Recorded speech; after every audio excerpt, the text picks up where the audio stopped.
pessoal, tudo bem com vocês? Então vamos lá para mais uma aula de literatura, espero que estejam todos bem. Então nós estamos aqui com toda a nossa falta de infraestrutura, não temos cenário, não temos aparelhos adequados, mas nós vamos tentando fazer alguma coisa, o mínimo possível, para levar um pouquinho de explicação de conteúdo para vocês nesse tempo de isolamento, tá? Então, se barulho começar a atrapalhar, vocês fingem que não estão ouvindo, se cachorro começar a latir, vocês disfarçam, tá? É assim, nós vamos fazendo o possível. Então, gente, na aula passada nós falamos sobre o Barroco. Eu espero muito, sinceramente, do fundo do meu coração, que vocês tenham assistido a aula do Barroco. Se você não assistiu essa aulinha do Barroco, volte lá, entra lá no canal e assiste. É extremamente importante para você consolidar a compreensão na sua cabeça que você tem a sequência. Então, essa aula é sequência da aula passada do Barroco, ok?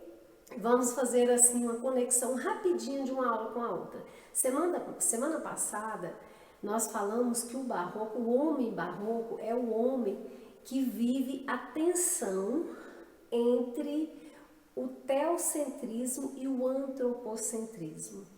E lembra das palavrinhas-chave: reforma protestante e contra-reforma. Aí talvez vocês tenham pensado assim: Martinho Lutero foi lá, apontou o dedo e a professora falou que iniciou aí um movimento da reforma da Igreja Católica. Gente, eu quero dizer para vocês que ele não era um qualquer, ele era um católico. Ele era um monge católico de dentro da igreja e ele escreveu suas 95 teses apontando e denunciando principalmente a venda de indulgência e denunciando algumas corrupções dentro da igreja, certo? Então, a igreja, vocês acham que a igreja ia ficar quietinha, de braço cruzado, vendo os seus fiéis debandarem? Não, lógico que não. Então, a igreja reagiu, a igreja reuniu na cidade de Trento, lá na Itália, um concílio e discutiu estratégias, avaliações, autoavaliações, o que estava de tão errado, o que precisava melhorar, o que precisava de manter, o que era assim essencial e que não poderia ser mexido. Então tudo isso foi discutido e avaliado nesse concílio de Trento, que vocês leram, inclusive, espero que vocês tenham lido a tarefinha que eu sugeri, a leitura que eu sugeri semana passada também. Então, gente, talvez vocês pensem assim: essa reunião demorou um dia? Não, gente, nada mais, né, nada menos do que 18 anos. Então, o barroco aconteceu nesse tempo, o barroco aconteceu nesse período. Então, a religiosidade, mesmo o homem barroco está vivendo ali sua dualidade e não sabe se reza e se garante um lugarzinho no céu, ou se vai curtir a vida porque a vida é muito curta, muito efêmera, passa muito rápido. Mesmo o homem vivendo esse conflito, a igreja estava trabalhando com todo o afinco para se manter no poder, manter o seu nome, para ganhar mais fiéis e buscar de volta aqueles que estavam deixando a igreja. Enfim, isso foi da aula passada, não vou ficar retornando porque senão o vídeo fica grande. Vai lá e assiste a aula. Eu quero contar para vocês hoje, eu preparei um slide, não ficou muito legal, porque eu falei, igual eu disse para vocês, tem muito que melhorar, né, nas nossas infraestrutura aqui, mas eu gravei um slide só porque eu preciso mostrar algumas gravuras para vocês. E eu quero começar contando a história desse moço, desse negro, para vocês. Eu quero pedir licença para vocês e fazer um recorte aqui agora para falar desse cara. Gente, esse Antônio Francisco Lisboa, ele nasceu em Vila Rica, que hoje é Ouro Preto, ali na Minas Gerais, que era um centro econômico, né, que tinha muito ouro. Então ele nasceu ali. Ele é filho de um português com uma escrava, tá? Então ele era um bastardo. Então, ele estudou, até pelo preconceito que ele sofreu muito preconceito. Naquela época, o preconceito racial, gente, era muito, muito, muito mais forte, né, do que hoje. Então, ele sofreu muito preconceito. Mas ele era um menino curioso, muito curioso. Então, o pai dele era, assim, um entalhador, vamos dizer assim, um carpinteiro, vamos dizer um arquiteto, assim, de prestígio na região. E ele, muito curioso, começou desde pequenininho a observar o pai trabalhar. E foi, lógico, aprendendo, e aprendendo com maestria. Então, depois que ele foi crescendo, que ele começou a fazer obras maravilhosas, muitas vezes ele era pago não como um profissional, ele era um grande profissional, mas ele era pago com o salário de um aprendiz, de um artesão iniciante. Vocês compreendem isso? Tá, mas mesmo alguns relutando, ele ganhou grande prestígio, grande nome, conquistou o seu espaço, tá? E no auge das suas obras, do seu trabalho, ele foi acometido de uma doença. E essa doença, gente, deixou um estrago muito grande, porque ela era uma doença degenerativa. E ela, uma doença degenerativa não só física, mas emocional, psicológica. E eu quero passar aqui para o próximo slide.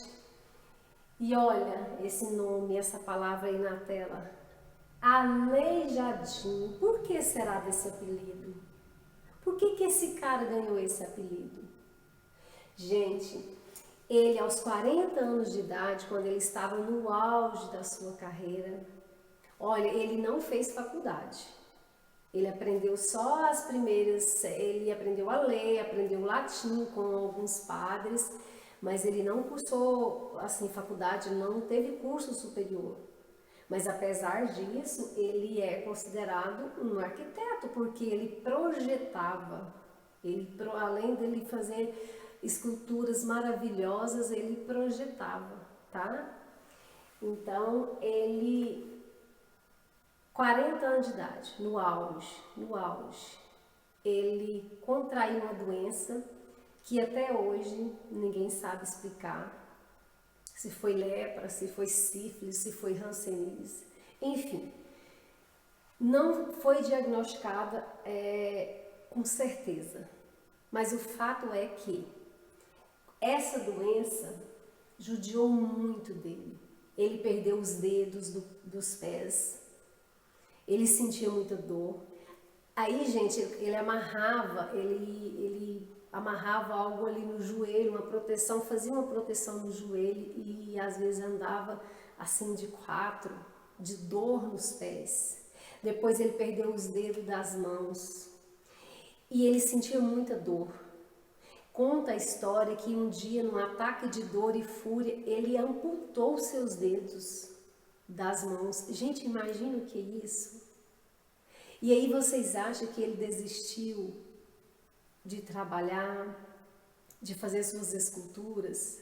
Não. Vocês acreditam, gente, que ele pedia para amarrar com a tira de couro aqui os materiais que ele precisava para trabalhar? Que eram os 3 materiais mais usados, que eram o pincel, que era não sei como chama o nome, para entalhar a madeira. Ele amarrava aqui no punho, mesmo sem os dedos, e continuavam trabalhando. E eu quero mostrar outra imagem que choca. Então, esse cara, as obras dele, a vida dele, nós podemos dividir em 2 fases. Naquela primeira fase, até os 40 anos, que era um cara alegre, extrovertido, e depois dos 40, uma fase marcada pela dor, pelo sofrimento. Olha essa imagem. Ele, além de perder os dedos dos pés, das mãos, o olho dele ficou diferente, a boca ficou caída, né? O olho perdeu ali a simetria e ele passou a ser, né, um escultor que fechou para o mundo. Ele se fechou para o mundo. Ele deixou de ser aquele cara alegre, extrovertido, para ser triste, amargurado. Então, gente, para trabalhar, ele não trabalhava durante o dia. Ele saía à noite, coberto com a capa, chapéu de aba larga, para se esconder. E realmente, né, não dá para tirar a razão. Então ele saía todo coberto para trabalhar. Isso, gente, eu quis mostrar primeiro a história dele, essa história chocante, triste, essa imagem triste, para vocês verem o que esse cara conseguiu fazer. Para mostrarem para vocês o legado que ele deixou na nossa literatura. Então, gente, ele é autor de obras sacras, ou seja, obras religiosas de rara beleza. Ele é conhecido mundialmente. Olha, ele deixou um verdadeiro legado esculpido em madeira e pedra-sabão. Vocês sabem o que é pedra-sabão? Pedra-sabão, gente, é um tipo de rocha que ela é bem macia. Sabe o talco de bebê? Então, o talco de bebê vem da pedra-sabão, só que passado por toda uma industrialização. Ela é macia. Então, de um grau de 1 a 100 de maciez, ela é grau 1, ela é macia. No entanto, se você pegar uma pedra-sabão e você passar a unha assim, você consegue marcar, tá? Por isso que ela é usada como fala, matéria-prima para trabalho, né, da arte. Então agora preparem-se para vocês verem o que esse cara que eu acabei de contar a história para vocês conseguiu fazer. Ele, gente, ele conseguiu fazer as cenas da paixão de Cristo. Ele conseguiu esculpir na madeira de cedro, 66 figuras, 66 personagens em tamanho real.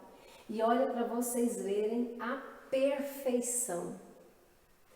Olha, um detalhe por exemplo, cabelo retorcido. Isso era a marca dele, tá? Cabelo retorcido, o queixo fino e duplo, né? Esse rachadinho, queixo fino e duplo, os dedos longos.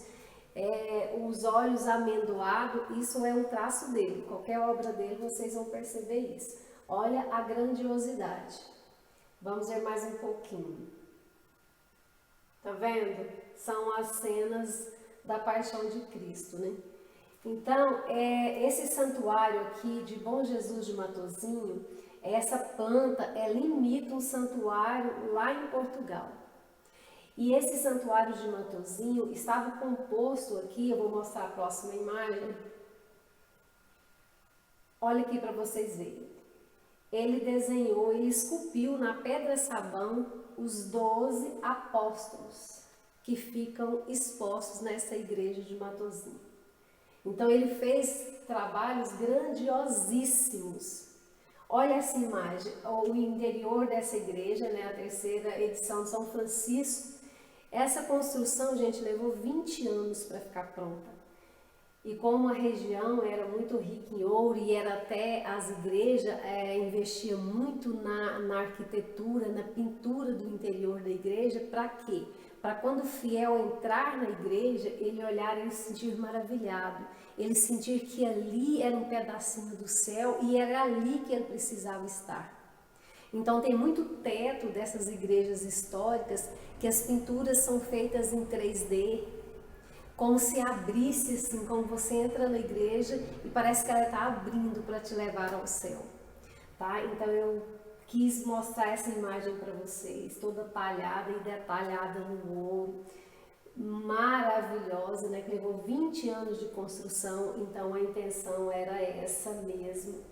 Outra coisa que eu quero mostrar para vocês que é característica, né, do Aleijadinho, os anjos dele, todos os anjos que foram esculpidos, que foram talhados por Aleijadinho, tinha essa característica de ser bochechudo, de ser rechonchudinhos, tá? Os cabelinhos encaracolados e as bochechas gordinhas.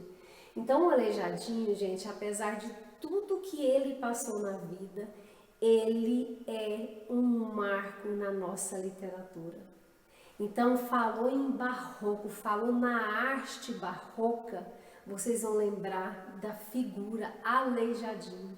E vocês sabem, a partir de hoje, quem foi Aleijadinho, tudo que ele passou, a doença que ele sofreu, a questão da, vamos dizer assim, da superação de continuar trabalhando. E olha, ele morreu aos 76 anos e os últimos 2 anos de vida dele ele perdeu inclusive a visão. E acreditem, gente, mesmo com um talento desse, ele morreu pobre, tá? Eu vou pegar uma frase dele aqui, que ele disse, olha, tem gente que não sabe o limite entre humor e preconceito. Querem crescer em cima do meu sucesso. Podem me chamar de aleijadinho, eu não ligo. Então, gente, é isso por hoje. Eu só quero que vocês compreendam que Aleijadinho é um grande nome da arte barroca. E eu quero que vocês percebam que todas essas obras sacras, que toda essa parte da religiosidade muito grande é investimento mesmo da igreja para atrair fiéis, e que o Aleijadinho é o maior exemplo de superação, viu? E outra coisa que eu quero dizer para vocês, que o barroco é a primeira escola literária nossa do Brasil. Lembram? Trovadorismo estava lá na Europa, lá no Portugal, nós estudamos. Classicismo também. Quinhentismo, lembram? Quinhentismo era uma literatura era escrita, né? Nem vamos falar literatura, escrita de informação, que só estava relatando o que tinha encontrado aqui no Brasil, então não era literatura brasileira. Agora, o barroco acontece no Brasil e ele começa em 1601. Então, vocês viram no contexto histórico como foi, em que momento que surgiu o barroco, toda a contradição, toda a angústia do homem, toda dualidade de pensamento que não sabe para onde vai, todo o trabalho da igreja de reconquistar, de buscar fiéis. E hoje, falando um pouquinho da arte barroca, eu apresento a vocês Aleijadinho, para que vocês conheçam um pouquinho mais desse cara, desse menino que cresceu esculpindo, trabalhando e que morreu pobre, cego, aleijado, desfigurado, tá? Então, muito obrigada pela atenção. Assistem todos os vídeos, compartilhem com o professor ou com alguns colegas. Estudem, gente. Vamos fazer desse isolamento um momento produtivo. Não vamos ficar perdendo tempo, não. Um abraço, saúde e paz para todos vocês. Eu estou aqui sempre à disposição.